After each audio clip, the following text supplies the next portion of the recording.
अस्सलाम वालेकुम people, welcome to defence outpost. कल इंडिया की तरफ से उनकी जो डीआरडीओ है उन्होंने एक काफ़ी क्रूशल टेक्नोलॉजी का टेस्ट किया जिसे एसएफडीआर टेक्नोलॉजी कहा जाता है या फिर solid fuel ducted ramjet technology. ये basically air to air missiles में यूज़ होती है और आजकल की जो modern long range air to air missiles हैं उनमें एसएफडीआर टेक्नोलॉजी का इस्तेमाल किया जाता है। सेम टेक्नोलॉजी जो है वो इनकी मीटियोर मिसाइल के अंदर भी यूज होती है, जो कि इन्होंने मई के मंथ में पाकिस्तान एयरफोर्स के अगेंस्ट में यूज करने की कोशिश भी की थी। तो ये जो एसएफडीआर टेक्नोलॉजी है इसकी डिटेल में जाए बगैर अगर आसान अल्फाज में इसको डिस्क्राइब करूं, नहीं तो वीडियो जो है वो काफी ज्यादा लंबी हो जाएगी। तो ये जो पर्टिकुलर टेक्नोलॉजी है ये वन ऑफ दोज टेक्नोलॉजीज में से है जिनको यूज करके लॉन्ग रेंज की जो एयर टू एयर मिसाइल्स हैं उनको डेवलप किया जा सकता है। तो इन शॉर्ट यहाँ पर ये जो पर्टिकुलर टेक्नोलॉजी है Indian air to air missiles को परमिट करेगी कि वो जो उनकी रेंजेस हैं उनको 300-350 किलोमीटर्स तक एक्सटेंड कर पाएं। जो इनकी एक अटेम्प्ट है चाइनीज लॉन्ग रेंज मिसाइल्स को काउंटर करने की, जिसमें PL-17 एंड देन फिर PL-21 जैसी मिसाइल्स आती हैं जो कि 400 प्लस किलोमीटर्स की रेंज प्रोवाइड करती हैं। एंड क्योंकि ये मिसाइल्स फिर PL-15 की तरह पाकिस्तान के पास भी आ सकती हैं, तो इंडिया को इनको काउंटर करना यहाँ पर इस टाइम के ऊपर बहुत ज्यादा जरूरी है। यही ये जो SFDR का टेस्ट कंडक्ट करके इसी को अचीव करने की कोशिश कर रहे हैं। तो प्रोग्रेस इंडिया की तरफ से की जा रही है और वो इस चीज को शोकेस भी कर रहे हैं। अब यही चीज जो है क्वेश्चन उठाती है कि पाकिस्तान के पास इस चीज को रेप्लिकेट करने की या इसको काउंटर करने की क्या ऑप्शंस मौजूद हैं। जहां तक एसएफडीआर टेक्नोलॉजी के थ्रू इंडिया जिन एयर टू एयर मिसाइल्स को अपनी सर्विस में इंडक्ट करेगा, तो उनमें जो इनकी गांडीव मिसाइल है या फिर अस्त्र मार्क 3 जिसे ये कहते हैं, उसका तो ऑलरेडी एक बेहतर काउंटर पाकिस्तान के पास फ्यूचर के ऑप्शंस में मौजूद है जो कि PL-17 है, जो कि 400 किलोमीटर तक की रेंज प्रोवाइड करती है। एंड जब तक इनका इंडक्शन फेज स्टार्ट होगा ऐसी 400 किलोमीटर क्लास की मिसाइल्स का, तो पाकिस्तान के पास भी ऐसे प्लेटफॉर्म्स होंगे जो ऐसी बड़ी मिसाइल्स को कैरी कर पाएंगे। लेकिन ये जो PL-17 मिसाइल है ये बेसिकली एसएफडीआर टेक्नोलॉजी के ऊपर बेस्ड मिसाइल नहीं है। ये जो चाइना की PL-17 मिसाइल है ये बेसिकली जो standard air to air missiles में सॉलिड फ्यूल रॉकेट मोटर्स इस्तेमाल होती हैं, ये उस प्रोपल्जन मेथड को यूटिलाइज करती हैं जो कि एसएफडीआर टेक्नोलॉजी के कंपैरिजन में अगर इन दो टेक्नोलॉजीज को रखेंगे तो इन दोनों के अपने अपने एडवांटेजेस हैं और अपने अपने डिसएडवांटेजेस हैं। एसएफडीआर टेक्नोलॉजी वाली मिसाइल जो है उनके लिए ऑप्टिमल कंडीशंस की जो रिक्वायरमेंट है वो काफी ज्यादा है। अगर एक सर्टेन एल्टीट्यूड और सर्टेन कंडीशंस में आप ऐसी मिसाइल्स को फायर करेंगे तो ही ये इफेक्टिव हो पाएंगी, नहीं तो इनकी इफेक्टिवनेस जो है वो एल्टीट्यूड कंडीशंस के हिसाब से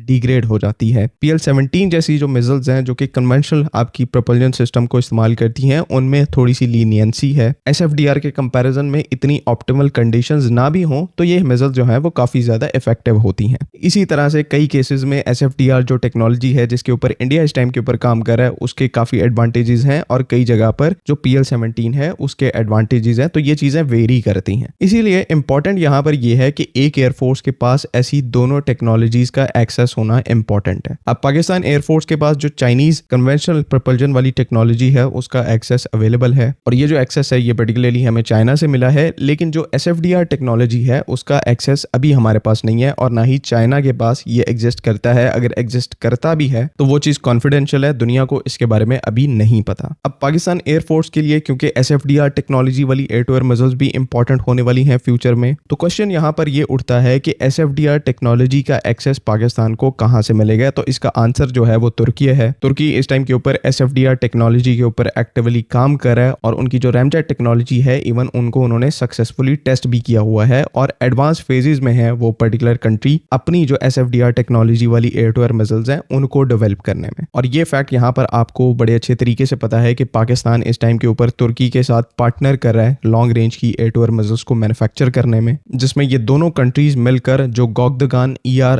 long range solid fuel beyond visual range air to air missile है जो कि 200 किलोमीटर रेंज प्रोवाइड करेगी उसको मैन्युफैक्चर करेंगे। डेवलप ऑलरेडी मिसाइल जो है वो हो चुकी है, ट्रायल एंड टेस्टिंग का जो फेज है वो इस टाइम के ऊपर चल रहा है। पाकिस्तान में अगर किसी को नहीं पता तो पाकिस्तान में इन मिसाइल्स को फास्ट BVR के नाम से जाना जाएगा। तो ये तो यहाँ पर स्टैंडर्ड फैक्ट्स हैं जो कि नोन है। इसके बाद इस टाइम के ऊपर जो तुर्की जिन एयर टू एयर मिसाइल्स के ऊपर काम कर रहा है वो गोखान सीरीज की ramjet powered air to air missiles हैं जिनकी जो रेंजेस हैं, जो पहली रैमजेट पावर्ड मिसाइल है उसकी 200 से 250 किलोमीटर की रेंज है। एंड उसके बाद मोस्ट इंपॉर्टेंटली जो Gokhan ER beyond visual range missile है उसकी जो रेंज है वो 400 किलोमीटर की है। और ये जो लास्ट दो मिसाइल्स हैं ये एसएफडीआर टेक्नोलॉजी के ऊपर बेस्ड मिसाइल हैं, वही टेक्नोलॉजी जिसको इस टाइम के ऊपर इंडिया डेवलप करने करने की कोशिश कर रहा है और तकरीबन 350 किलोमीटर की जो उनकी BVR मिसाइल है उसको पावर करने की कोशिश कर रहा है। उसी डोमेन में तुर्की इस टाइम के ऊपर अपनी SFDR टेक्नोलॉजी के साथ 400 किलोमीटर की BVR मिसाइल्स को डेवलप कर रहा है। और अगेन पाकिस्तान इसी डोमेन में तुर्की के साथ एक एक्टिव कोलैबोरेशन के अंदर मौजूद है।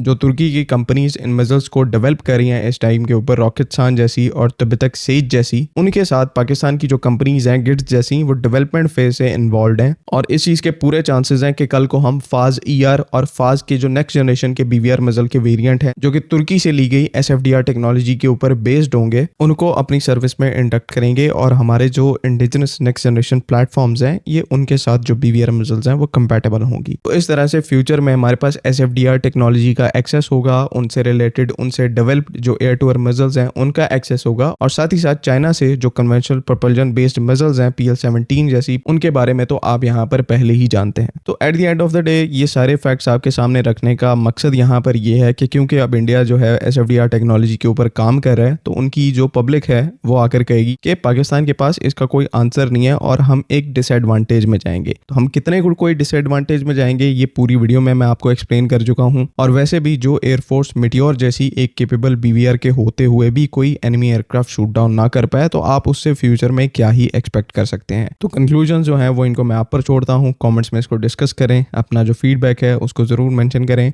बाकी अगली वीडियो तक के लिए अल्लाह हाफ़िज़। पाकिस्तान जिंदाबाद।